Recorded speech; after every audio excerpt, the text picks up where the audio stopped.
Hello friends, welcome back to JC vlogs. എല്ലാവർക്കും വിക്രമിൻ്റെയും വേദയുടെയും മറ്റൊരു അടിപൊളി എപ്പിസോഡിൻ്റെ റിവ്യൂയിലേക്ക് സ്വാഗതം. ഇന്നത്തെ എപ്പിസോഡ് തുടക്കം തന്നെ കാണിക്കുന്നത് സുധാകരൻ മാഷ് വേദയുടെ അമ്മയോടും മുത്തശ്ശിയോടായിട്ട് പറയാണ്, കാര്യങ്ങൾ എത്രത്തോളം ആയ സ്ഥിതിക്ക് എന്നാണ് നിങ്ങൾ പറയുന്നത് എന്ന് ചോദിക്കുന്നുണ്ട് കേട്ടോ. അപ്പോൾ മുത്തശ്ശി പറയാണ്, എന്താ സുധാകരൻ മാഷെ, വേദയുടെയും വിക്രമിയുടെയും വിവാഹം നിങ്ങൾ തറവാട്ടമ്പലത്തിൽ വെച്ച് ചെയ്തു. അതുപോലെ തന്നെ തറവാട്ടിലെ എല്ലാവരും ഇവരെ ഭാര്യ ഭർത്താവായിട്ട് അംഗീകരിക്കും, അതിൻ്റെ ചടങ്ങുകളൊക്കെ ചെയ്തില്ലേ, ഞങ്ങൾക്കും ഉണ്ടാവില്ലേ ആഗ്രഹങ്ങൾ എന്നൊക്കെ പറയുന്നുണ്ട് കേട്ടോ. അപ്പോൾ ആ ഒരു ടൈമിൽ നന്ദിനി ചായ ആയിട്ട് വരികയാണ്. ചായ കൊണ്ടുവരുന്ന സമയത്ത് നന്ദിനി പറയാണ്, അതിന് വിക്രമിന് പ്രത്യേകിച്ച് മാറ്റമൊന്നും ഉണ്ടായിട്ടില്ല എന്ന് പറയാണ്. അത് കേട്ടതും വീണ്ടും സുധാകരൻ മാഷ് പറയാണ്, അതും ശരി തന്നെയാണ്, വിക്രം ഒരിക്കലും ഇവളെ ഭാര്യയായിട്ട് സ്നേഹിക്കുകയോ അല്ലെങ്കിൽ അതിനുള്ള പരിഗണന ഇവൾക്ക് കൊടുക്കുന്നില്ല. എനിക്ക് വേദയോട് യാതൊരുവിധ ദേഷ്യമോ അതുപോലെ തന്നെ വിദ്വേഷമോ ഒന്നുമില്ല. അതുപോലെ നിങ്ങളോടും എനിക്ക് യാതൊരുവിധ ബുദ്ധിമുട്ടുമില്ല. ഞാൻ ഒരു കാര്യമേ പറയുന്നുള്ളൂ, എൻ്റെ മകന് ഒരിക്കലും ഈ കുട്ടി യോജിച്ചതല്ല, അതായത് അർഹിക്കുന്നില്ല എന്ന് മാത്രമേ എനിക്ക് പറയാനുള്ളൂ എന്ന് പറയുന്നുണ്ട്. ഞാൻ ഇവരുടെ ജീവിതം നന്നാവാൻ വേണ്ടിയിട്ട് കമലയും ഇവർ കുറേ പ്രഹസനങ്ങൾ ചെയ്തത് ഞാൻ കണ്ടു. വിവാഹം കഴിപ്പിക്കലും ചാട്ടകളും മന്ത്രിക്കലും കുറേ കണ്ടു. പക്ഷേ അതുകൊണ്ടൊന്നും ഇവരുടെ ജീവിതം മാറാൻ പോകുന്നില്ല. ഒരിക്കലും വേദയ്ക്ക് നല്ലൊരു ഭർത്താവായിട്ട് ജീവിക്കാൻ വിക്രമിനെ കൊണ്ട് സാധിക്കില്ല എന്ന് എനിക്ക് ഉറപ്പാണ്. അതുകൊണ്ടാണ് ഞാൻ ഇത് വേണ്ട എന്ന് പറയുന്നത് എന്ന് പറയണം. അപ്പോൾ വീണ്ടും ഇവർ പറയാണ്, അതായത് മുത്തശ്ശിയും അമ്മയും മുത്തശ്ശി പറയാണ്, ഞങ്ങൾക്കും ആഗ്രഹങ്ങൾ ഉണ്ടാവില്ലേ, ഞങ്ങളുടെ മോള് എല്ലാവരുടെ മുമ്പിൽ വിവാഹം കഴിച്ച് കാണണം എന്നൊക്കെ വേണ്ടി വീണ്ടും പറയുന്നുണ്ട് കേട്ടോ. അപ്പോൾ സുധാകരൻ മാഷ് പറയാണ്, ശരി, നിങ്ങൾ എന്താണെന്ന് ബാക്കി കാര്യങ്ങൾ എൻ്റെ അഭിപ്രായം ഞാൻ പറഞ്ഞു, ഇനി നിങ്ങൾക്ക് എന്താണെന്ന് വെച്ചാൽ കമലോട് സംസാരിക്കാം എന്ന് പറഞ്ഞിട്ട് അദ്ദേഹം ഉള്ളിൽ പോവാണ്. അപ്പോൾ മുത്തശ്ശി പറയാണ്, എന്താണ് കമലെ, ഇദ്ദേഹം ഇപ്പോഴും ഭയങ്കര വാശിയിലാണല്ലോ, വേദയുടെ അച്ഛൻ പോലും ഇപ്പോൾ ഒന്ന് അയഞ്ഞ മട്ടാണ് എന്ന് പറയുന്നുണ്ട് കേട്ടോ. അപ്പോൾ കമല പറയണ, അയ്യോ നിങ്ങൾ അതൊന്നും ആലോചിച്ച് ടെൻഷൻ അടിക്കേണ്ട, നിങ്ങൾ പറഞ്ഞ പോലെ തന്നെ കാര്യങ്ങൾ നടത്താൻ നമുക്ക് എന്ന് പറയുന്നുണ്ട് കേട്ടോ. ഇവരുടെ കല്യാണം എന്ന് പറഞ്ഞ് ഈശ്വരൻ നിശ്ചയിച്ചതാണ്, അതുകൊണ്ട് തന്നെ ഈശ്വരൻ അതിൻ്റെ വഴികളൊക്കെ കണ്ടോളും, നിങ്ങൾ അത് ആലോചിച്ച് ടെൻഷൻ അടിക്കേണ്ട. പ്രതീക്ഷിക്കാതാണെങ്കിലും വന്നു കയറിയ മരുമകളാണ് ഇവൾ, ഞങ്ങളുടെ മഹാലക്ഷ്മിയാണ്, അതുകൊണ്ട് തന്നെ ഇവൾ എന്തായാലും ഞാൻ ഇറക്കി വിടില്ല.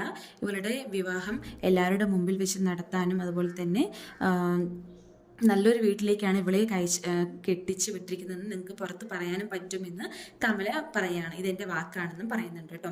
അപ്പം മുത്തശ്ശി പറയണ, വലിയ ആഘോഷമൊന്നും വേണ്ട, ചെറുതായിട്ട് ചെറിയൊരു ഫംഗ്ഷൻ പോലെ ചെയ്യാം, വെറുതെ നാട്ടുകാരുടെ മുമ്പിൽ പറയാലോ, കല്യാണം കഴിപ്പിച്ച് വിട്ടതാണെന്ന് പറയാലോ, അതിന് വേണ്ടിയിട്ടാണ്. അത് മാത്രമല്ല, വാശിപ്പുറത്ത് കെട്ടിയതാണ് അവളുടെ കഴുത്തിലെ താലി എന്ന് പറയുന്നത്, അത് ഇനി മാറ്റണം, അത് മാറ്റിയിട്ട് സ്വർണ്ണത്തിലുള്ള ഒരു താലി അവളുടെ കഴുത്തിൽ തൂങ്ങുന്നതായിട്ട് ഞങ്ങൾക്ക് എപ്പോഴും കാണണമെന്ന് പറയുന്നുണ്ട്. എല്ലാം നടക്കും, എല്ലാം ശരിയാകും, ഞാനാണ് വാക്ക് തരുന്നത് പറയും. അപ്പോൾ മാഷി ഇങ്ങനെ വാശി പിടിക്കുന്നതാണെങ്കിൽ വീട്ടിലറിഞ്ഞ പ്രശ്നമാണെന്ന് പറഞ്ഞിട്ട് മുത്തശ്ശി പറയുന്നുണ്ട്. അപ്പോൾ കമല പറയാണ്, അയ്യോ അതല്ലേശം നിങ്ങൾ ടെൻഷൻ അടിക്കേണ്ട, ഞാൻ സുധാകരൻ മാഷിന് പറഞ്ഞ് മനസ്സിലാക്കിക്കോളാം, എല്ലാം ശരിയാക്കിക്കോളാം എന്ന് പറയുന്നുണ്ട്. ഈ ഒരു ടൈമിൽ നന്ദിനി ഇതെല്ലാം കേട്ടിട്ട് ആകെ ടെൻഷനാണ്, ഇനിയിപ്പോൾ എങ്ങാനും കല്യാണം നടക്കുമെന്ന് പേടിയായി. അപ്പോൾ എത്രയും പെട്ടെന്ന് ഈ ഒരു സംസാരം അല്ലെങ്കിൽ ഈ ഒരു ടോപ്പിക്ക് തന്നെ അവസാനിപ്പിക്കണമെന്ന് തീരുമാനിച്ചിട്ട് അവൾ വേഗം ഉള്ളിലേക്ക് ഫോണും കൊണ്ട് പോയിട്ട് വിക്രമിന് ഫോൺ ചെയ്യാൻ കേട്ടോ. അപ്പോൾ വിക്രം എടുക്കുകയാണ്. ശേഷം നന്ദിനി പറയാണ്, നിന്നെ പൂട്ടാനുള്ള എല്ലാ പണികളും ഇവിടെ ചെയ്തുകൊണ്ടിരിക്കുകയാണെന്ന് പറയാൻ കേട്ടോ. പക്ഷെ റേഞ്ചില്ലാത്തൊരു സ്ഥലത്താണ് നമ്മുടെ വിക്രം നിൽക്കുന്നത്, അതുകൊണ്ട് വിക്രം നന്ദിനി പറയണതൊന്നും കൃത്യമായിട്ട് കേൾക്കുന്നില്ല. അപ്പോൾ വിക്രം പറയാണ്, പൂട്ടോ, ഞാൻ അതിന് മുറി പൂട്ടിയിട്ടില്ലല്ലോ എന്ന് പറയുന്നുണ്ട് കേട്ടോ. ശേഷം അല്ലടാ, ഇവിടെ ഇവിടെ കുറേ കാര്യങ്ങൾ നടക്കുന്നുണ്ട് നന്ദിനി വീണ്ടും എന്തൊക്കെയോ പറയുന്നുണ്ട്. പക്ഷെ ഒന്നും തന്നെ വിക്രമിന് കേൾക്കുന്നില്ല. അപ്പോൾ വിക്രം പറയാണ്, ഞാൻ വീട്ടിലേക്ക് വരുന്നുണ്ട്, വന്നിട്ട് പറയാം എന്ന് പറഞ്ഞിട്ട് ഫോൺ കട്ട് ചെയ്യാണ്. അപ്പോൾ എന്താ ഈ ഒരു കല്യാണം മുടക്കാം, പ്രശ്നത്തിന് കൊളുത്തിവിടാമെന്ന് വിചാരിച്ച് ഫോൺ ചെയ്തപ്പോൾ അവിടെ റേഞ്ചും ഇല്ലല്ലോ ഭഗവാനെ എന്ന് പറഞ്ഞിട്ട് ആകെ ടെൻഷനിൽ നന്ദിനിയെ കാണിക്കുന്നുണ്ട്. ശേഷം നന്ദിനി ഫ്രണ്ടിലേക്ക് വരുമ്പോൾ ശ്രീജ മകളുടെ തലയൊക്കെ ചീവി ഇങ്ങനെ കൊടുക്കുകയാണ് കേട്ടോ. അപ്പോൾ നന്ദിനി പറയും, ഞാൻ ചെവി തരട്ടെ മോളെ ചോദിക്കുമ്പോൾ, വേണ്ട അമ്മ ചെവി തന്നാൽ മതി എന്ന് പറഞ്ഞിട്ട് അപ്പം മോള് പറയുന്നുണ്ട്. അപ്പം നിൻ്റെ മുഖത്ത് എന്താ ആകെ ഒരു സങ്കടം പോലെ, എന്താ കാര്യം എന്ന് ശ്രീജ ചോദിക്കും. സങ്കടപ്പെടാനുള്ള കാര്യമില്ല ഇവിടെ സംഭവിച്ചുകൊണ്ടിരിക്കുന്നത്, പിന്നെ എന്താന്ന് പറഞ്ഞിട്ട് പറയും നന്ദിനി. അപ്പോൾ എന്താണ് ഇവിടെ സങ്കടപ്പെടാനുള്ള കാര്യം? അപ്പോൾ ഇനിയിപ്പോൾ കല്യാണത്തിൻ്റെ പരിപാടികളൊക്കെ നടത്തുന്നവർ പറഞ്ഞില്ലേ, അല്ലേലേ ഇങ്ങനെ വന്നിട്ട് തന്നെ അവൾക്കൊരു അഹങ്കാരം കൂടുതലാണ്. ഇനിയിപ്പോൾ രണ്ട് വീട്ടുകാരുടെയും സമ്മതത്തോടെ വിവാഹം നടന്നു കഴിഞ്ഞാൽ അവളുടെ കാല് തറയിലൊന്നും ആയിരിക്കില്ല, മാത്രമല്ല അവളുടെ ആട്ടം നമ്മൾ കാണേണ്ടി വരും, നമുക്ക് പിന്നെ ഇവിടെ നിന്ന് ഇറങ്ങിപ്പോകേണ്ടിയും വരും എന്ന് പറയാണ്. അപ്പോൾ ശ്രീജ പറയാണ്, നീ ഒക്കെ തെറ്റായിട്ടാണ് കണക്കാക്കുന്നത്, അവൾ പാവമാണ്, മാത്രമല്ല അവളെ കൊണ്ട് നമുക്ക് എല്ലാവർക്കും നല്ലതേ സംഭവിക്കുകയുള്ളൂ, നിക്ക് കുറച്ച് അസൂയ കൂടുതലാണ്, അതുകൊണ്ടാണ് നീ ഇങ്ങനെയൊക്കെ സംസാരിക്കണമെന്ന് ശ്രീജ പറയും. എനിക്ക് അസൂയ കൂടുതലോ? അല്ലെങ്കിൽ ശ്രീജേച്ചി മണ്ടിയാണ്, കാര്യങ്ങൾ മുൻകൂട്ടി കാണാൻ കഴിയാത്ത കൊണ്ടാണ് ശ്രീജേച്ചി ഇങ്ങനെയൊക്കെ പറയുന്നത് പറയും കേട്ടോ. അത് ശരിയാണ്, നിനക്ക് കാര്യങ്ങൾ മുൻകൂട്ടി കാണാൻ കഴിയുന്നുണ്ട്, അതുകൊണ്ടാണ് നീ എപ്പോൾ നോക്കിയാലും അവളെ ഇങ്ങനെ ദ്രോഹിച്ചുകൊണ്ടിരിക്കുന്നതെന്ന് ശ്രീജിയും പറയുന്നുണ്ട് കേട്ടോ. ശരി ശരി ഞാൻ പോകുന്നു എന്ന് പറഞ്ഞിട്ട് നന്ദിനി പോകാൻ നിൽക്കുന്ന സമയത്ത് ശ്രീജ പറയും, പൊയ്ക്കോ നീ ടെൻഷൻ അടിക്കണ്ട, അമ്മയും വേദയും കൂടെ പൂച്ചാരിയെ കാണാൻ പോയിക്കാണ്, കല്യാണത്തിന് ഡേറ്റും അതുപോലെ തന്നെ സമയമൊക്കെ നോക്കാൻ വേണ്ടി പോയിരിക്കുകയാണെന്ന് പറയാൻ കേട്ടോ. അത് കേട്ടത് ഒന്നും കൂടെ നന്ദിനി ആകെ ടെൻഷനായിട്ട് ഉള്ളിലേക്ക് പോകും. അപ്പോൾ അപ്പമോള് പറയാണ് ശ്രീജയോടായിട്ട്, ഈ നന്ദിനി ചെറിയമ്മ കുശുംബിയാണല്ലേ അമ്മയെ ചോദിക്കാൻ കേട്ടോ. അപ്പോൾ ശ്രീജ പറയും, അയ്യോ മോളെ അങ്ങനെയൊന്നും പറയരുത് കുട്ടികളെന്ന് പറയാൻ കേട്ടോ. ഞാൻ പറയും നന്ദിനി ചെറിയമ്മ കുശുംബി തന്നെയാണ്, എൻ്റെ ക്ലാസ്സിൽ ഒരു കുട്ടിയുണ്ട് PP ദിവ്യ എന്ന് പറഞ്ഞിട്ട്, അവളും ഇങ്ങനെ തന്നെയാണ്, ഒന്നും അറിയില്ല, പക്ഷെ അറിയുന്നവരെന്തെങ്കിലും പറഞ്ഞ് സമ്മതിച്ചും തരില്ല എന്ന് പറഞ്ഞിട്ട് മോള് പറയും. അപ്പോൾ അത് ചിരിച്ചുകൊണ്ട് ശ്രീജ കേൾക്കുകയാണ് കേട്ടോ. പിന്നീട് കാണിക്കുന്നത് നമ്മുടെ വേദയും അതുപോലെ തന്നെ കമലയും കൂടെ അമ്പലത്തിലേക്ക് പോയിക്കൊണ്ടിരിക്കുകയാണ്. അപ്പോൾ കമല ചോദിക്കുകയാണ്, നിനക്ക് ആ നമ്പൂതിരി അറിയോ ചോദിക്കാന്ന് കേട്ടോ. ആ മുത്തശ്ശി പറഞ്ഞ ഒരാളോട്ട് കേട്ടിട്ടുണ്ട്, കാര്യമായിട്ട് അങ്ങനെയൊന്നും അറിയില്ല എന്ന് വേദ പറയുന്നുണ്ട്. പക്ഷേ അദ്ദേഹം പറഞ്ഞു കഴിഞ്ഞാൽ അത് അച്ചിട്ടാണെന്ന് മുത്തശ്ശി എപ്പോഴും പറഞ്ഞു കേട്ടിട്ടുണ്ടെന്നും വേദ പറയുന്നുണ്ട് കേട്ടോ. എന്നാൽ നമുക്ക് അദ്ദേഹത്തെ പോയി കാണാം, അതിൻ്റെ സമ്മതമാണെന്ന് പറയാമെന്ന് പറഞ്ഞിട്ട് മുത്തശ്ശിയോട് പറഞ്ഞാലോ എന്ന് ചോദിക്കുന്നുണ്ട് കമല. അപ്പോൾ വേദ പറയാണ്, അമ്മ ഒക്കെ നമ്മളെല്ലാം ഇങ്ങനെ തീരുമാനിച്ചിരുന്ന കാര്യം വിക്രം കൂടെ ഇവന് സമ്മതിക്കണ്ടേ എന്ന് പറയുന്നുണ്ട് കേട്ടോ. വിക്രം എന്താ സമ്മതിക്കാത്തത്? വിക്രം എല്ലാം സമ്മതിക്കും. നീ ഒന്ന് ആലോചിച്ച് നോക്കി, തറവാട്ട് വീട്ടിൽ വെച്ച് കല്യാണം കഴിക്കില്ല എന്നവൻ പറഞ്ഞിട്ട് അവൻ കല്യാണം കഴിക്കാതിരുന്നു, അവൻ കഴിച്ചില്ലേ? മാത്രമല്ല നിങ്ങൾ രണ്ടാളും ഭാര്യ ഭർത്താവായി ജീവിച്ചില്ല എങ്കിലും മറ്റുള്ളവരുടെ മുമ്പിൽ അങ്ങനെ തന്നെയാണല്ലേ നിങ്ങൾ അഭിനയിക്കുന്നത്. മാത്രമല്ല അവനിക്കൊരു കുറ്റബോധമുണ്ട്, അവൻ കാരണമാണ് നീ വീട്ടിൽ വന്ന് നിൽക്കുന്നത് എന്ന്. ഇനിയിപ്പോൾ ഈ വിവാഹത്തിലൂടെ അതും മാറാൻ പറ്റും. മാത്രമല്ല രണ്ട് വീട്ടുകാരും സമ്മതിച്ചു എന്ന് പറയുമ്പോൾ അവനിക്ക് സ്വാഭാവികമായിട്ടും നിന്നോട് സ്നേഹം തോന്നും, അല്ലെങ്കിലും അവനിക്ക് നിന്നോട് സ്നേഹമുണ്ട്, അതുകൊണ്ട് തന്നെയാണ് അവൻ നിന്നെ വീട്ടിൽ എപ്പോഴും നിർത്തി പോകുന്നത് എന്നും കമല പറയുന്നുണ്ട് കേട്ടോ. ശേഷം അച്ചമ്മയ്ക്ക് ഫോൺ വിളിക്കും, മുത്തശ്ശിക്ക് അച്ചമ്മയ്ക്ക് ഫോൺ വിളിക്കുമെന്ന് പറഞ്ഞിട്ട് പറയുമ്പം വേദ ഫോൺ വിളിച്ചു കൊടുക്കുകയാണ്. അപ്പോൾ അച്ഛൻ ഫോൺ എടുക്കുന്നുണ്ട് കേട്ടോ. പിന്നീട് സംഭവിക്കുന്നത്,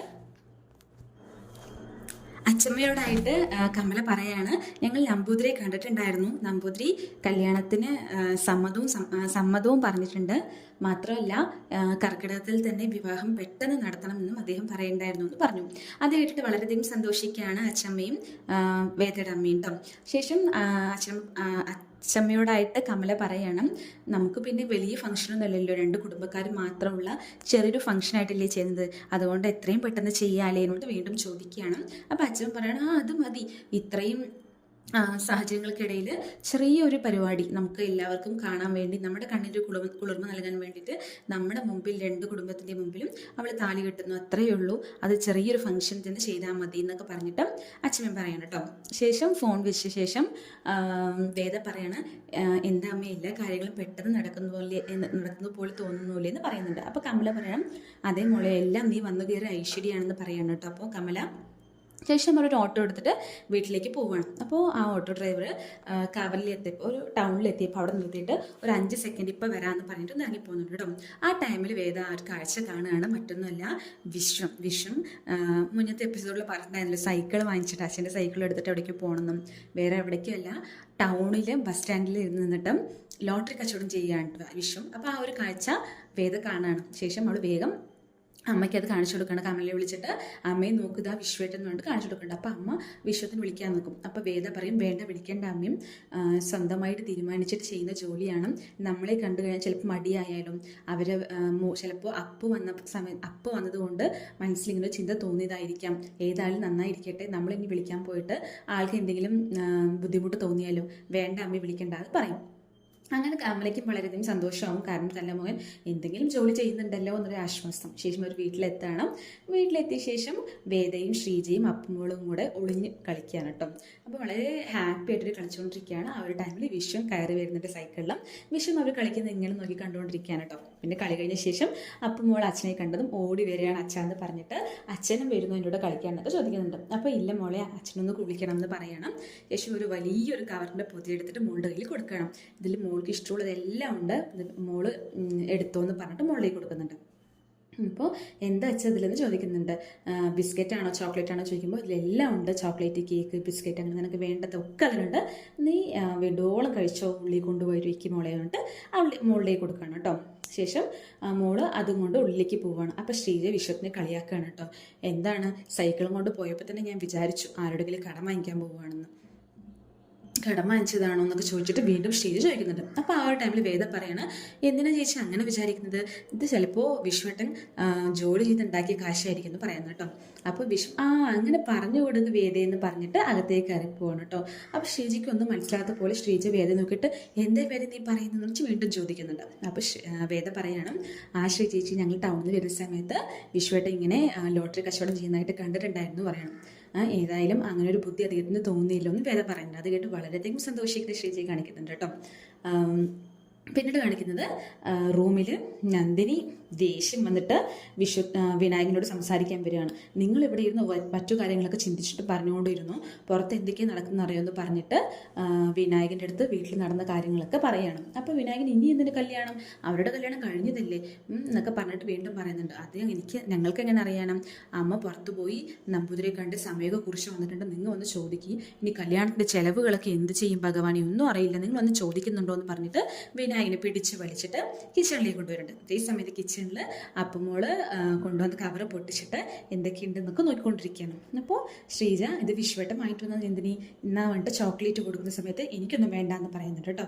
അപ്പം എന്താ വേണ്ടാത്തതെന്ന് പറഞ്ഞിട്ട് അപ്പം മോള് ചോദിക്കും. അപ്പോൾ വേദ പറയാണ്, നന്ദിനിയുടെ അടുത്ത് എന്തോ ദേഷ്യം എന്നിട്ട് പറയാൻ വന്നതാ, അപ്പം നീ മധുരം കൊടുത്തിട്ട് വായടയ്ക്കാൻ നോക്കിയാലോ, അതുകൊണ്ടാണ് നന്ദിനി ചെറുമ അത് വേണ്ടാന്ന് പറഞ്ഞത് പറയും കേട്ടോ. അതിലേലും അതെ, നീ എൻ്റെ വായി മധുരം കൊണ്ട് അടയ്ക്കാൻ നോക്കണ്ടെന്ന് പറഞ്ഞിട്ട് നന്ദിനി ദേഷ്യപ്പെടുകയാണ് കേട്ടോ. ഇപ്പോഴേ ഇത്ര തിമിരാണ് നിനക്ക്, അഹങ്കാരമാണ്, ഇനി രണ്ടാം ഘട്ടം കൂടെ കഴിഞ്ഞ് എന്തായിരിക്കും എന്ന് പറഞ്ഞിട്ട് അവളിങ്ങനെ നന്ദിനി പറയുന്നത്. അത് കേട്ടതും വേദയ്ക്ക് ഇഷ്ടപ്പെടുന്നില്ല രണ്ടാം ഘട്ടം പ്രയോഗം കേട്ടോ.